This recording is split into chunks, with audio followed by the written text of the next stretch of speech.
to be blown into fragments.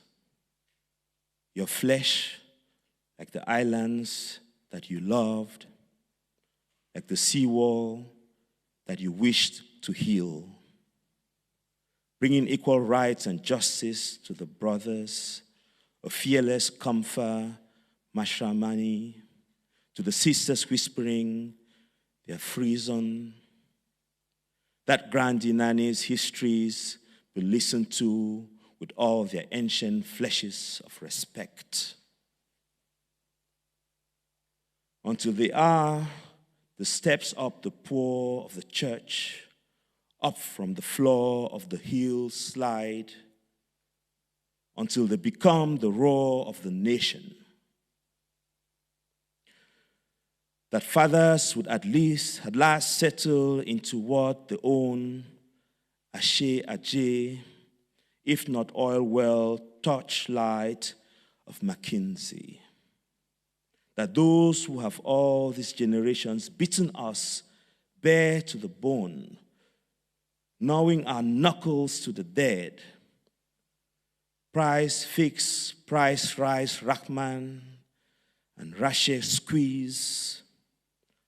How bread is hard to buy, how rice is scarcer than the muddy water where it rides.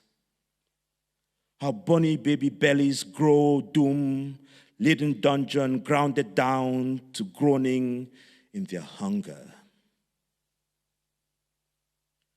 Grow wailer voice and red-eyed in their anger, that knocks against their xylophones of prison ribs and bars, that how we cannot take our wives or sweethearts or our children or our children's children on a trip to Kenya, watch Maasai signal from their saffron shadow, the waterbuck and giraffe wheel round wrecked Manyata. While little blunder Kinta, who don't even care or fart, for whom this is the one more yard, a fleam, for whom this is the one more start. To Colon, to Cortez, to Cecil Rhodes, to whom this is the one more road, to the 30-headed waiter Aban,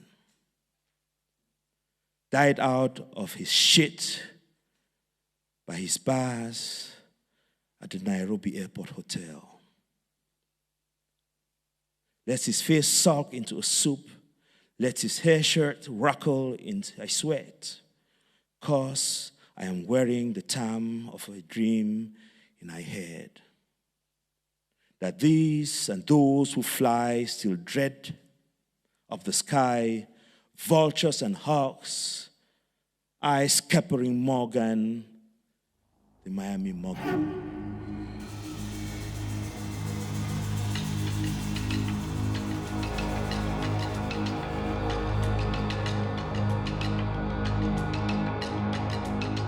It's clear that what has happened in the past is that dependent underdevelopment has tended to create the illusion of growth at various stages.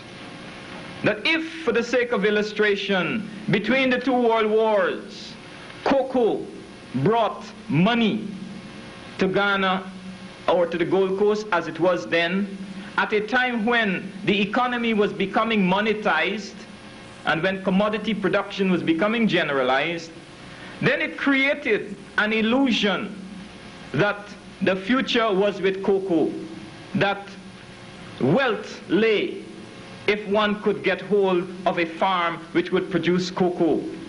And long after the reality had changed, take today, long after cocoa means anything in terms of a money earner to the Ghanaian or to the Ivory Coast or to the Nigerian people, we find large masses of Africans who are still locked into the cycle of cocoa production.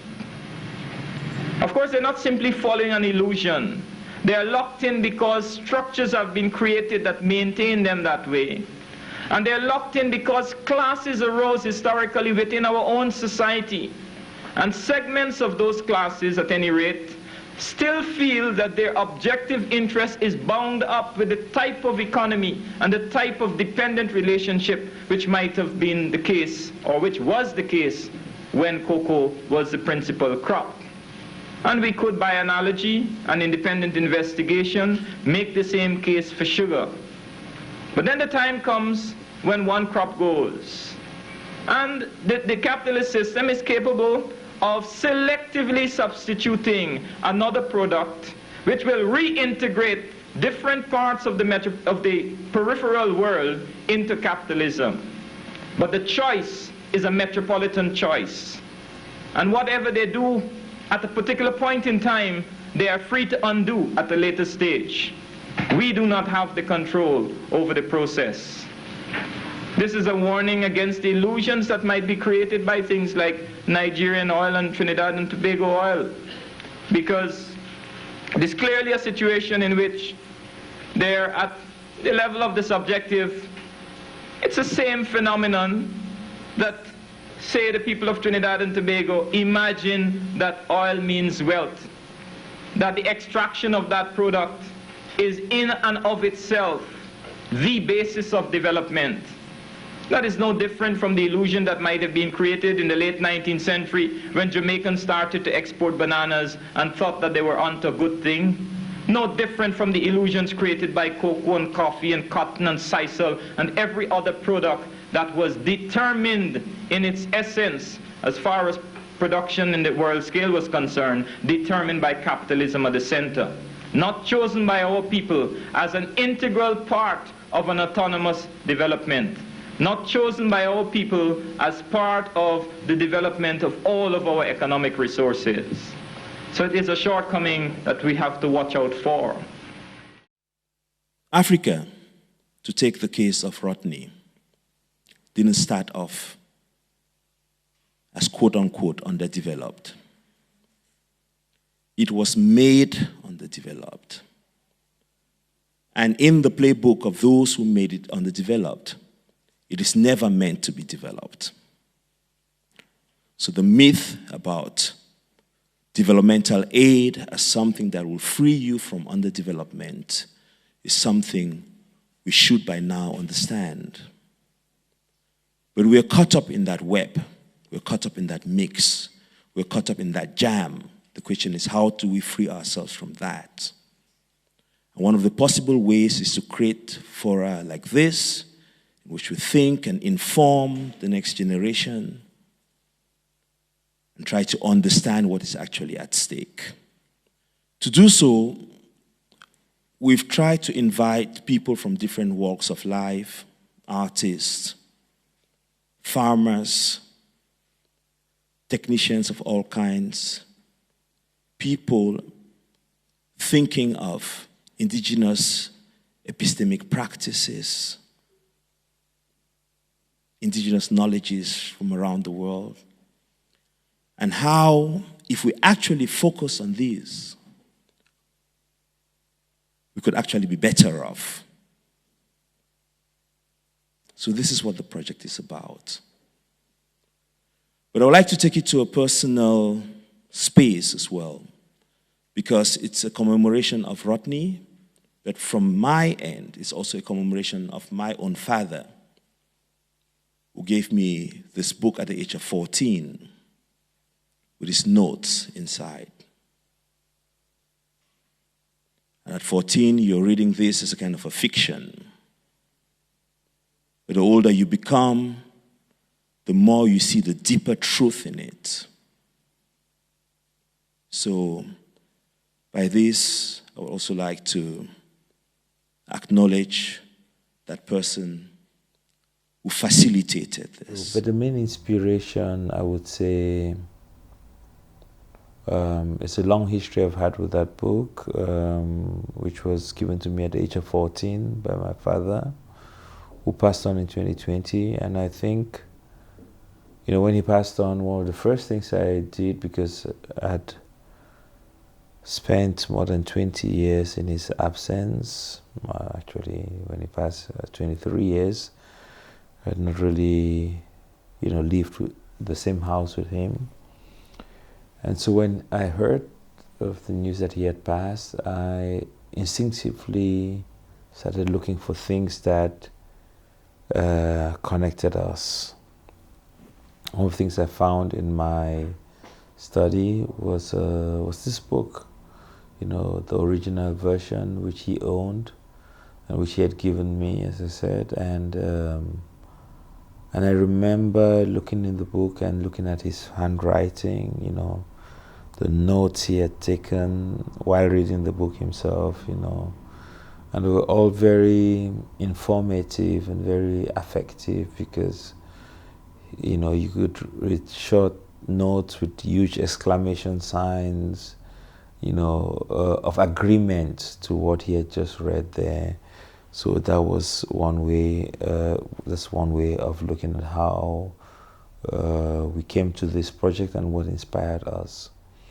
Another possibility to look at it is to think of the longer history of Savvy Contemporary that has dealt with such questions for a very long time, questions of disenfranchisement, questions of the destruction of knowledges, through the colonial enterprise, questions of, the longer project of dehumanizing people, which goes hand in hand with the destruction of their knowledges, which is what Boaventura de Sousa Santos called the epistemicide.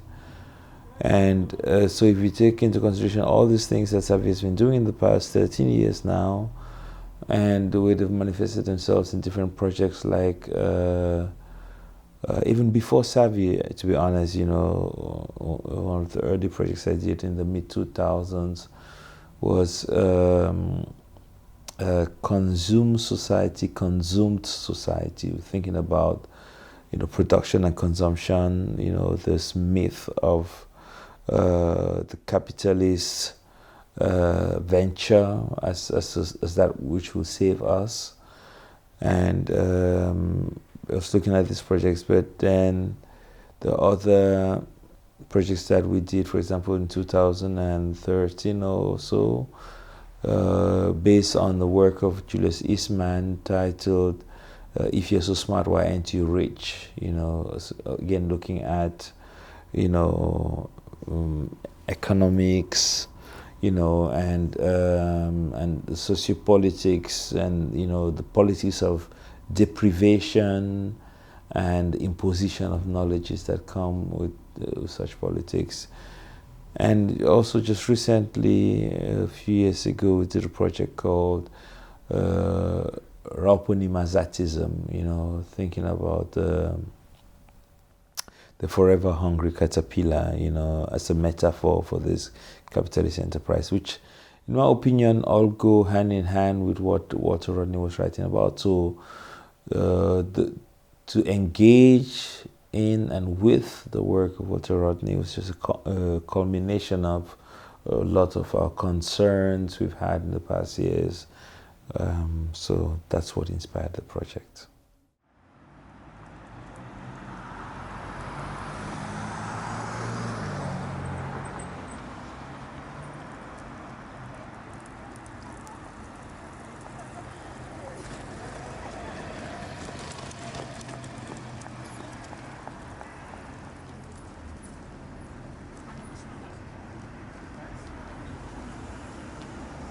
So, other than just thinking of the word underdevelopment at large, I immediately think when I see or hear underdevelopment complex, I relate it to our process, to our project, which was now over a year-long project.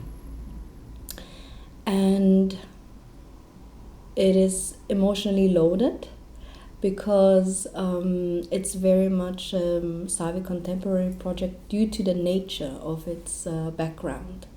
So here it's very important for us to quote our sources, cite and lay out and share with the people the sources that inspire us and the writings. So Walter Rodney's How Europe Underdeveloped Africa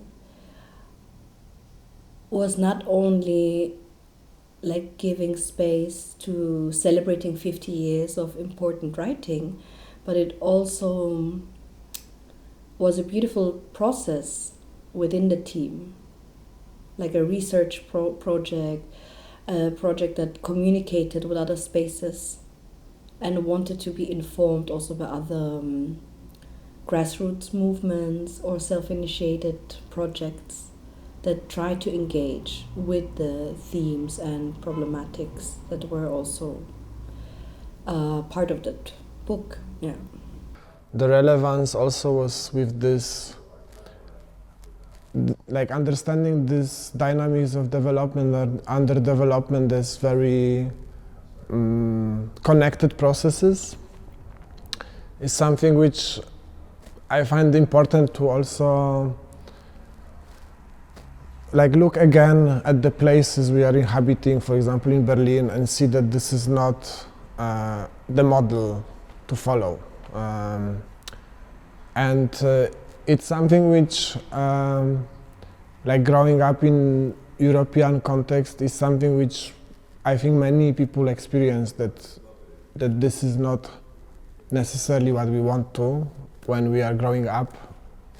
But at the same time, the education system is telling us all the time that this is the model, this is how, I don't know, things are going. So looking at Walter Rodney's work and also at artists' work which resonates with his analysis was like not only a reminder that this is not the ideal, but even it just was showing that there is so many different realities inhabited by people, and these realities can be tough, can hold tough histories and very painful memories, but at the same time they also carry worlds which used to be or still are organized differently, and that this is some spaces which we could learn from. What makes How Europe Underdeveloped Africa so important is Rodney's framing of underdeveloped and underdevelopment. For him, underdevelopment was not an adjective or a category, but rather a verb, a process of what was done to Africa and its peoples, a process that has yet to be unraveled. They're not only economic terms, but are foundational and fundamental to all aspects of the life of the individual African being, our humanity, our socialization, our health, well-being, our environment, education, etc. Rodney's work has remained relevant because, unfortunately, structurally, things have not changed. Systemic racism is alive and well. The relevancy of this work is seen in the resurgence of interest in How Europe Underdeveloped Africa as a resource to understand the injustices we continue to face.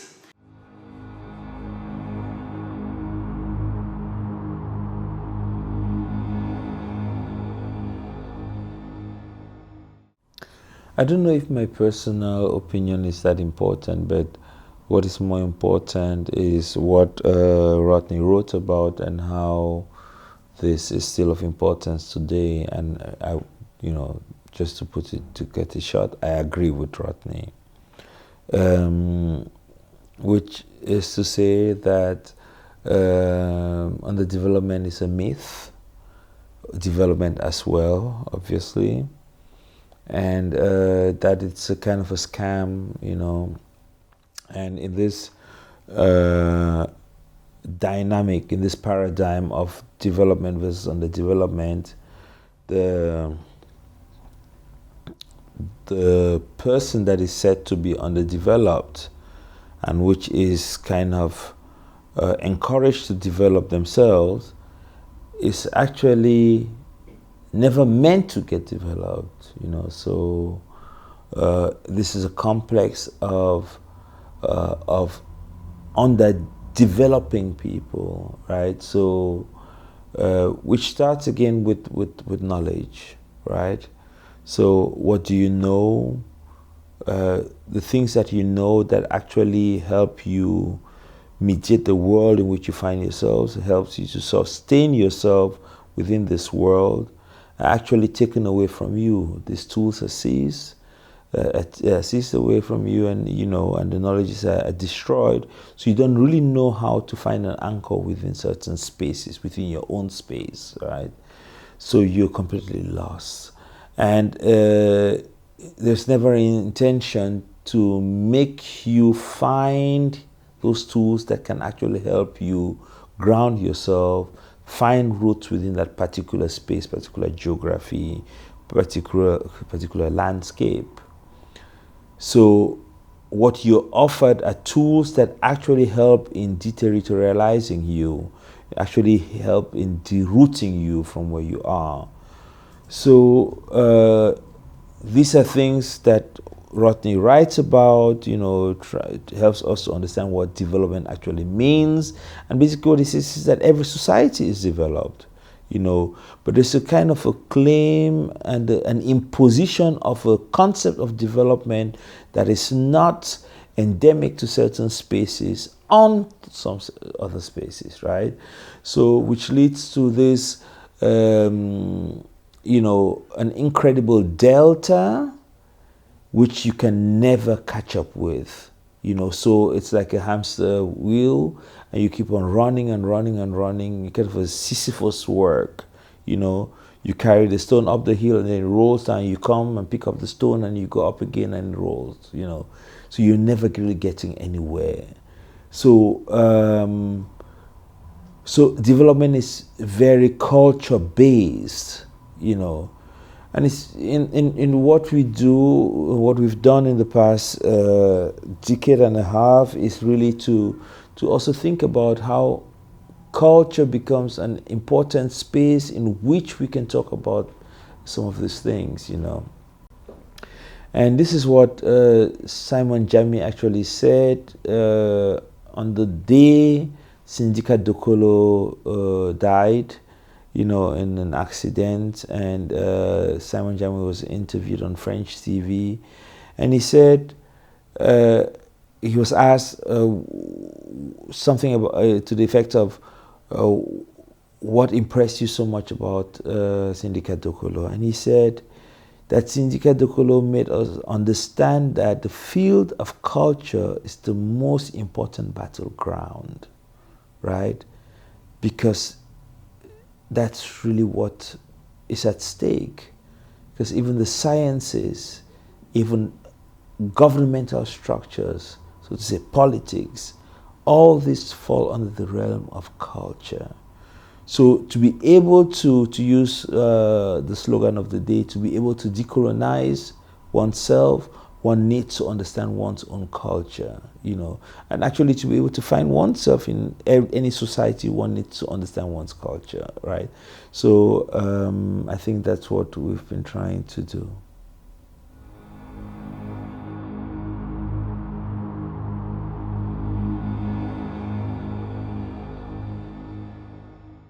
So we are we are thinking about the overall concept, not only to lay down a beautiful show and invite people to see a mere accumulation of artworks.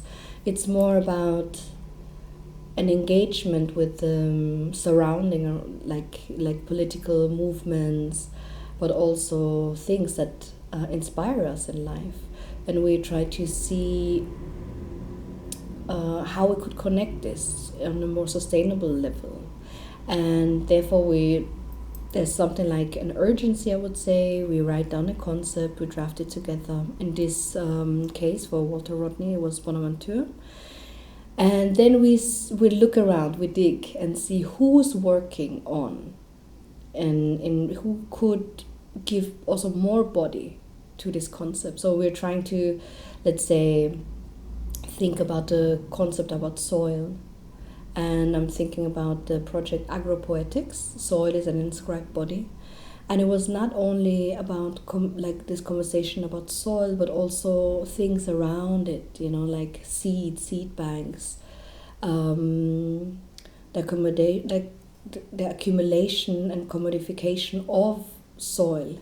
And Dina Amro, she performed rain songs that are still sung in Palestine and things that go around it. So we try to not disconnect and have like a concept per se, and therefore I think the artists invited in a show are always chosen by the nature of the works. If they carry the concept also beyond of what we thought, you know, we're not a nucleus and we don't reinvent the wheel and we don't set standards. And I think, we have invited artists that equally inspire us in this journey. I felt that the exhibition was really working as a whole, that was really like creating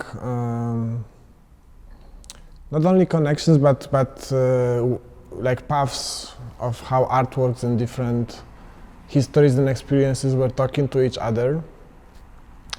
So this would be very general highlight that this happened, that this environment was created.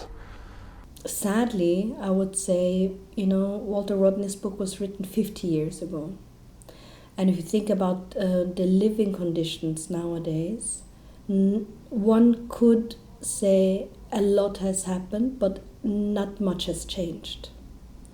And therefore, I would say it's very heartbreaking to see that if you think about the system of injustice, system of capitalism, not much has changed for the people who are on the lower end of this chain.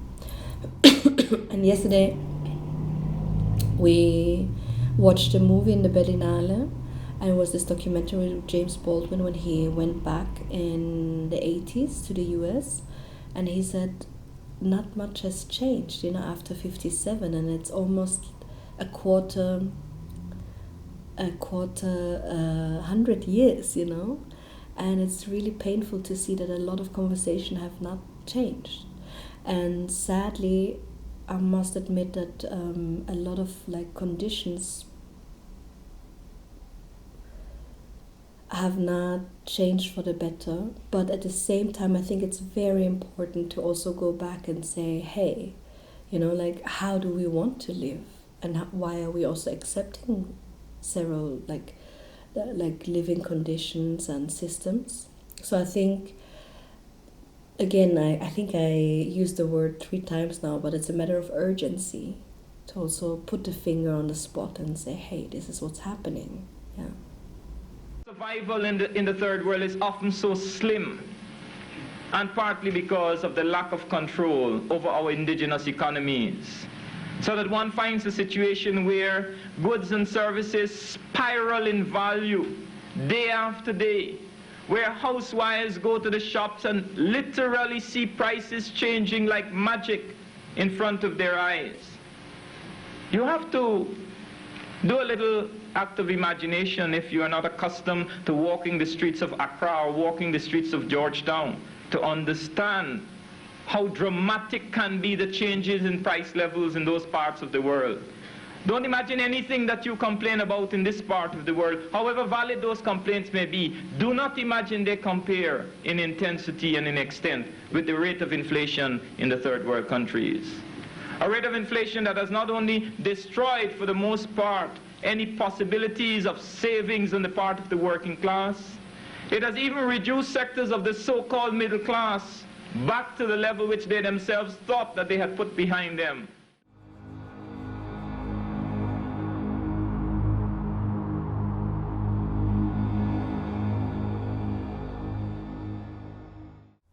I'm very, very skeptical when it comes to the usage, not the practice, but the usage of the concept of decolonization. I'm very skeptical when it comes to the way it has been appropriated and misappropriated. I'm very skeptical when it comes to the institutionalization of decolonization, in the sense that it becomes everything and nothing. That to be able to kind of water down the causes, the real causes of decolonization. A lot of institutes have taken that up and made it really something baseless.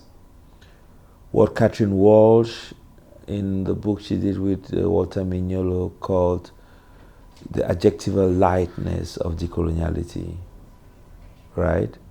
So the question is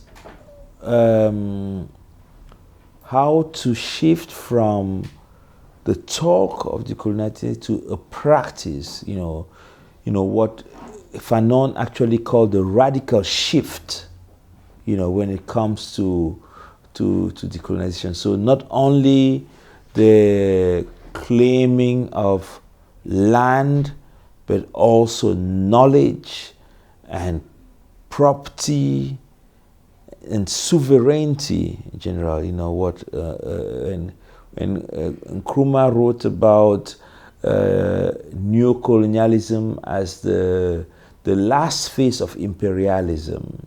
The question is, how does one actually find ways of tackling or fighting against the neocolonial structures? And to me, and this is the skeptic in me, the discourse on decolonization has become part and parcel of that neocolonial enterprise. So I don't really see how it fits within what we do. What we actually do is to find ways of emancipation. The project of emancipation is a very important one. Understanding the structures that have been made to denigrate, to demoralize, to disenfranchise you, and find ways of dismantling those structures. And one way of doing that is to understand that dichotomy of underdevelopment versus development is part and parcel of that subjugation, of that disenfranchisement and denigration. Basically, one needs to get out of that. So that's why it's called, the unraveling the post, underdevelopment, complex, right? So we need to get to a place where people are no longer defined by whether they are developed versus underdeveloped, and questioning the criteria thereof, questioning what it means to be developed, and actually finding ways of really to live better together in the world, not based on a hierarchy that has been made based on the extractivist economies of capitalism, right? That are still perpetrated until today. You understand? So how can a place like Congo, with all the resources it has, be underdeveloped? And a place like Belgium, with no resources whatsoever, be developed? Knowing fully well that, almost all the resources that Belgium has actually came from the so-called Belgian Congo, based on the extraction that is still going on until today from that part of the world. How so? How is one underdeveloped and the other developed?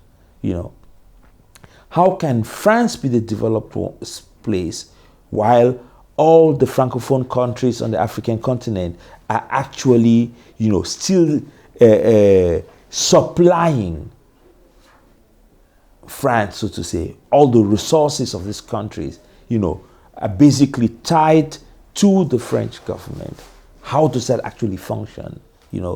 So how do we actually find ways of, reflecting on these things? And you're coming to think of it, all these countries, these Francophone countries, are still tied to the French franc, by using the CFA. So we need to really find ways of unraveling these complexes, and I think, that is a possibility of freeing ourselves, of emancipating ourselves from the colonial bondage and from the colonial paradigm in which we also find ourselves. and not only on the African continent, because actually the so-called developed world is the one that is even more tied to this complex, this colonial complex, you know. So even if we had to think about decolonization, it is not only for the formerly colonized to decolonize themselves, it is most especially the colonizers to decolonize themselves.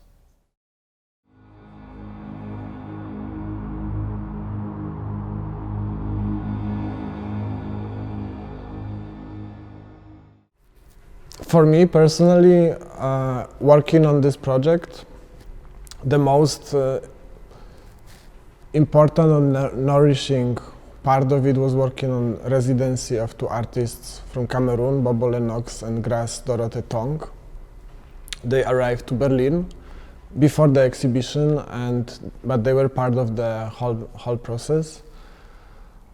And it was really nourishing experience in the sense that that I was also working with them on the visa procedures, on their arrival here, how to find way in the city which is different than spaces they live in. So it was very, actually very strong experience to welcome them here, and to, on the very level of engagement with the streets and, I don't know, cooking together in the kitchen or getting to know each other and becoming friends, to see how these very different realities which we are coming from, that there is still space we can really find a way to be together also in thinking that we agree about certain things. And so I think that for me this residency was a highlight of the whole project, but it was not a part of the exhibition, but it was part of how I was learning towards the exhibition. Pedagogy plays a very important role in the work we do.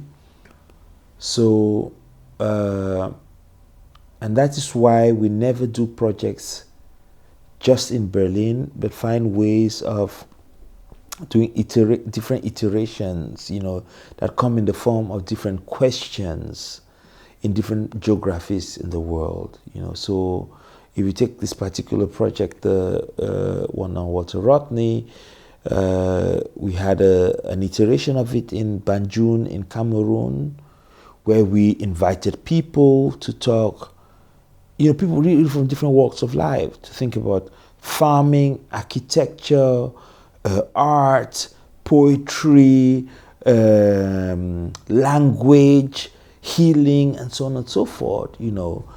And so it was about, you know, not going just to Yaoundé to do it there, but going to Banjul, off the beaten track, to look in that society, and actually inviting also people from the war-torn area of the country, from Bamenda, to come over there to be part of this project. So really to create an awareness of this work that was written 50 years ago, but also to ask ourselves the question, how could we take the baton further, right? It doesn't suffice to look at the brilliant work that Rodney did, but also to really question ourselves and resituate that work into the contemporary, into the now, and see how we can continue working on that. And then the project, another iteration was done in Kenya, you know, with people in the different communities there, in a community library, and so on and so forth. And then it will be another part of it in Guyana, in Georgetown, and then in Ivory Coast, and so on and so forth. So it continues. What is very important there is to think of ways of building coalitions, you know, because to be able to do this kind of work, one needs to find, you know, partners, to build alliances, to think together. What is very interesting is that despite the fact that we're more connected than ever in the world, in the history of the world, the history of humankind, through the internet and so on and so forth, we actually have less alliances. you know. So if you go back to the 60s and 70s where people would write to each other, you know, per email, you know, and make transnational, transcontinental alliances, you know, especially leftist alliances, to support, you know, a kind of independence projects, you know, we have less and less of that.